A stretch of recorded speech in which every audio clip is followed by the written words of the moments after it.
You're one of those people that I feel like when I've done this show, I'm like, oh yeah, and like that's her first time here, and I'm it's my first what? time here. I know, I can't believe it either because I don't know why. love you. In my brain movie, we've met before. I don't know why. That's crazy. I hope we feel, I feel think the kinship because maybe I love your stuff, so I watch you all the time. It's like you see someone famous in the elevator, and you're like, oh hey, we know each other, and like, no, you don't. No, yeah. You actually don't. That was me every day when I first moved to LA. Oh. I got in the elevator, I was like, did we go to high school together? Yeah. It was Courtney Cox from Friends. Sure. But in fairness, she was in our households for years. Like, that's her fault. Of course I know you. Yeah, that's your fault, ma'am. No, I've done that so many times. It's embarrassing. You recently, though, you just gave a commencement speech, right? I did, at the University of Pennsylvania. Do you get nervous about stuff like that? I was not particularly nervous. I'm not a nervous public speaker if I feel prepared, and I really prepared for that, because it's like, there was about, I don't know, over 10,000 people in the stadium where I gave it. It's my alma mater, so I also felt very at home there. I, knew a lot of people. I had my family there, my kids, to watch me be supportive of me. That was one of the sort of tenets of the speech too, was for that nobody gets to a moment like that in their life alone, right? Yeah. Everybody had somebody who helped them, taught them, parented them, whatever, and that support system is part of like their big safety net now as they go forward into the world, and to sort of appreciate that, Yeah. I met my husband in school too. So. I was gonna say that. Didn't you meet like on the first day? I met my first day. He was older, so he was on the lookout. Nicely done. For the cute. He went through the old Facebook, like before Facebook, because that's how old we are. There was a literal Facebook, right, with like pictures in it. Yeah. And he was like, I might seek that girl out, and then he did. We found each other, but then we just kind of kept hanging out, and we're still hanging out, and it's been 33 years. Wow. That's probably that's a huge accomplishment. Yeah, like, it's the thing I'm most proud of, Yeah, totally. It's hard to do in life. Just as people, we progress, we grow sometimes in different directions, but also just in this industry, it's a hard thing to do.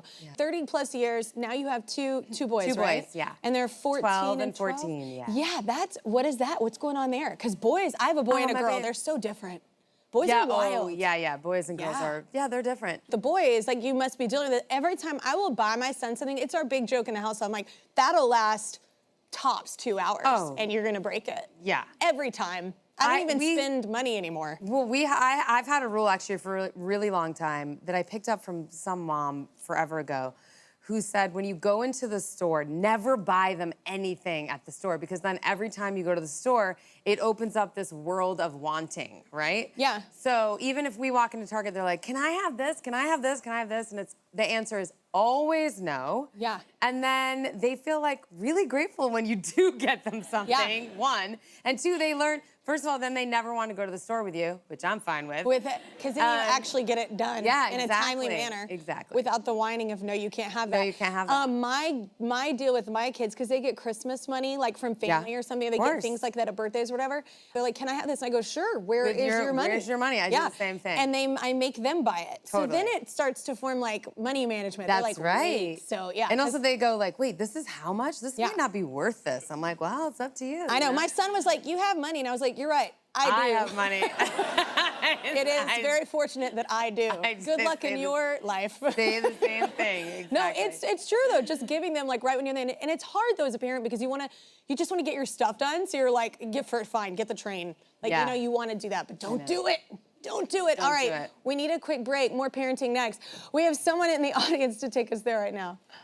Hi, Kelly and Elizabeth. I'm Haneen. Elizabeth, I'm a huge fan, honestly. Pitch Perfect shaped my life and me as an individual. I can't wait for the better sister as someone who is the better sister. Growing up, my sister and I, we used to butt heads a lot, but today she's my best friend and honestly my partner in crime. So don't go away. Kelly and Elizabeth will be with you after this. We are back with Elizabeth Banks. That was a look at her new series, The Better Sister. And we are also enjoying some of her drinks. Wait, I want to try this. Is it Utah? You were in Utah when you found this? Yeah, this is the Devil's Margarita. So I am a co-owner and chief creative officer of Archer Roose Wines. Okay. This is a margarita topped with, or our floating Pinot Noir, because I heard you like Pinot Noir, which is our new red.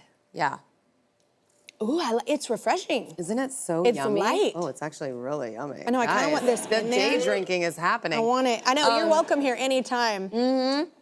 That's delicious. I was telling you in the break, I love it's the Better Sisters, a new project. Yes. I love that I've seen a bit of it the first, and I was like, ooh, I love the question is who is the better sister? That's right. And you really have to watch it to figure it out. And it changes, right? Sometimes it's me and sometimes it's Jessica. Yeah. So the show is a whodunit, classic whodunit. There's a dead body in the first 5 minutes. Why not? And by the end, very satisfying, you're gonna know who done it.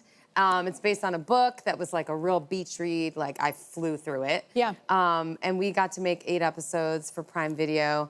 Yeah, it's super fun, exciting. I loved working with Jessica Biel. We had a great time. There we are. You can tell a murder happened, right? Look at my face. But also, your character, is that hard to play? Like, how do you relate? How do you dive into that? That's a lot. Your character is going through a lot. She is, yeah.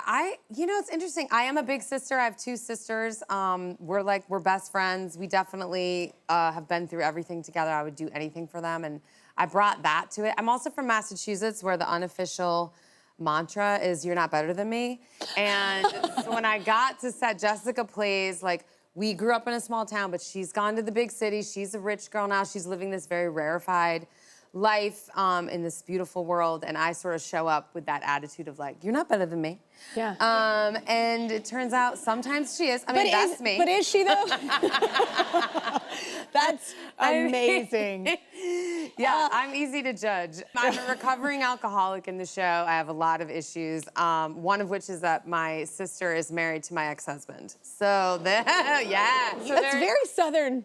It's very gothic, right? I remember when I first read it, I felt like the themes of the whole thing were like Greek tragedy, like there's murder and betrayals and sisters with the same husband and a son living in the shadow of his father, and like I just felt like we had a really big canvas to play with. Yeah. And then we also get to tell actually like a really human story about somebody who is trying to stay sober every day. No, that's what I'm saying. Your character, that just must be hard to kind of. How do you climb out of that once you're doing like hard scenes like that? And how do you climb out at the end of the day? You know, I'm pretty good about leaving it after 20 years in the business. Okay. You know, and this character, she has an amazing witty sense of humor. She's been through a lot, and I'm a huge fan, if you can say that, about Alcoholics Anonymous, AA, those programs. I think they help so many people. I have a lot of friends and family who've worked those programs. And so I also knew that this character had to be really vulnerable and open in those sessions in order to do the real work, to stay sober and to work on herself and to understand herself. And so I got to kind of come to set knowing that I like sort of had this moral authority, if you will, that I had done a lot of that work and Jessica's character needs to do it. Yeah. And so I get to poke her to do it. And that was actually mostly fun.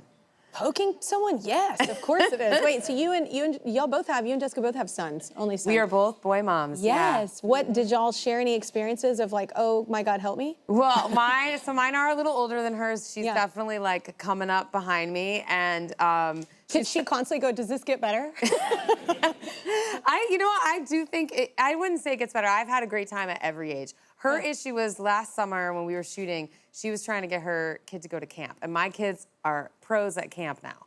So it was all about how do I get him to go to camp and be away from us, which I think is it's been really important for my kids to sort of, feel that sense of independence. It's a great break for us too. And so I was just sort of telling her I'm not great at giving out parenting advice. Yeah. I don't sort of believe in it until my kids are great adults who are contributing in the world and nobody's in jail. You know what I mean? Yeah. Then I can say like, well I did it. You know? They didn't go to jail. Right now, like, I don't know. I'm doing it today. Well, and all kids are so different, so it's hard to give advice. All kids are different. I like to say, too, like, you know, I've never parented a 14-year-old boy before. I'm new at it, too, and he's never been 14, so we're figuring it out together. I tell my daughter that all the time. I'm like, look, you're my first, okay? Yeah. I'm, like, trying the best I can. This is I all didn't take a class. You know? Exactly. Yeah. So anyway, just helping her sort of figure out, like, how to get her kid to go to camp. And he did. He went. That's amazing. Yeah. My kids are dying to do something like that. They want to do something. My kids can't wait. We can talk after. I'll tell you what to do. I want to show this picture because it's awesome. Here you are, back when you were around your son's age. Yeah. The amount of Aquanet that was used so with much. the hair dryer, you know, we all used to do it, that 80s hair. Oh, and I'm pretty sure, so special. I have curly hair. Like it grows out of my head in a ringlet. And that actually is me plus a perm, because back then I didn't think it was curly enough. Yeah. And I was like saving money to get a perm to get that Perms hair were that so big. huge. I don't even know how many I had. Yeah. You had to have it, and you had to have the curling iron. You had to get the bangs up, the teasing, the whole thing. It's amazing that my hair has. The best stayed part in my though head. was the fashion of like us putting it all the way up to God, Yes. but then also having that little bit of down. wispy. One up, one that was down. Like, you know, we just couldn't Yeah. decide. Yeah. Like, I'm gonna rock both. I remember I showed up to my 8th grade graduation. I had bangs all of my whole life until 8th grade graduation. I thought, I'm gonna put it all up. And it was like, oh, like I had done some crazy, I still remember the reaction of people being like, what? Like you have a forehead. Yeah. And I'd never shown it before. And that became my new look, obviously. I heard that not you there. had a lot of jobs to pay for that perm. I Is that did. true? What all I did you started do? working really young. Probably, I've done everything. I was a waitress for a decade. I know you waitressed. Yeah. I also was a chambermaid at a bed and breakfast. A chambermaid? Did you Yes. work in a castle? I know. I guess that is sounds a really so formal. old-timey term, but Yeah. I like it. Yeah. like literally though, that means like I cleaned toilets. Yeah. So you're And basically just like I just a mom. have some advice for people who stay in hotels, motels, bed and breakfast, whatever. Please stop flushing things other than TP down toilets. Like the amount of condoms What moron and is- tampons what's wrong I had with to the trash dig out can? of toilets as a 17-year-old is shocking to me. And scarring. It's got, you know, it makes me like, Kelly, I can go anywhere. Builds Okay? character. I mean, Builds it's character. not glamorous, this life Yeah. you lead. You end up going a lot of crazy places, and I'm like, I've been worse. It is glamorous though when you call it a chambermaid. It sounds fancier. That might be why I It's do it. way. I'm gonna start calling it that It from now might on. be why I do it, Thank yeah. you so much for being here. We love you. And now I can officially we have met. So everybody, be sure to check out The Better Sister and figure out which one it is. It premieres tomorrow on Prime Video.